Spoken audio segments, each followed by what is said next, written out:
Merci, Monsieur le Président, Madame et Messieurs les membres du panel. À la question concernant la liste de l'Union européenne et des pays et territoires non coopératifs concernant la fiscalité, existe-t-il des marges d'amélioration? Ma réponse est oui. Cette liste des pays non coopératifs pourrait être radicalement améliorée, mais certainement pas grâce à l'Union européenne fédéraliste, elle-même à l'origine du fléau de l'évasion fiscale des multinationales. Cela pour deux raisons.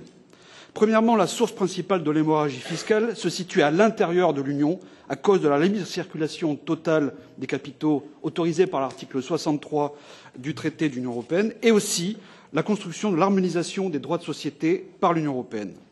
Ce qui permet à l'Irlande, au Luxembourg, aux Pays-Bas d'aider les multinationales à concentrer artificiellement leurs profits, taxés d'ailleurs à un taux totalement dérisoire. Et ensuite, ces trois États européens ferment les yeux sur l'exportation de ces sommes d'argent vers les paradis fiscaux, comme Trinidad et Tobago ou encore Sainte-Lucie, qui n'arrivent qu'en bout de chaîne. Avec cette Union européenne fédéraliste, jamais une liste des juridictions européennes non coopératives ne verra le jour. La seule solution est que les États-nations, comme la France, victimes majoritairement de près de 100 milliards d'euros de pertes fiscales, subiront donc des piratages de leurs recettes fiscales, reprenant le pouvoir et mettant en place des mesures de rétorsion, comme par exemple lutter contre les abus des multinationales en pratiquant sur leur territoire des contrôles et des redressements fiscaux performants, et également contre l'Irlande, le Luxembourg, les Pays-Bas, Malte, qui abusent des règles de l'Union européenne pour faire le dumping fiscal déloyal aux dépens de ses partenaires européens. La deuxième raison, c'est la liste des pays tiers manque la cible principale, les États-Unis.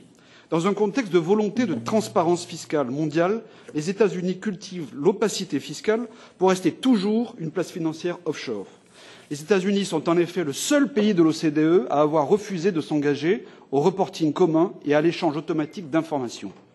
Or, avec le départ des sommes d'argent, notamment de Suisse, de Panama et des îles Vierges britanniques, pays qui, eux, sont devenus plus transparents, on estime qu'environ 1 500 milliards de dollars de fonds offshore issus de l'évasion fiscale sont déjà localisés aux États-Unis, principalement dans trois États, le Delaware, le Nevada et le Dakota du Sud. Ma question donc aux membres du panel, peut-être M. Montarlier et M. Langrock particulièrement, peut-on envisager de voir les États-Unis, ou au moins les États du Delaware, Nevada et Dakota du Sud, figurer dans la liste des juridictions non coopératives, que ce soit en liste noire ou même en liste grise? Merci de vos réponses.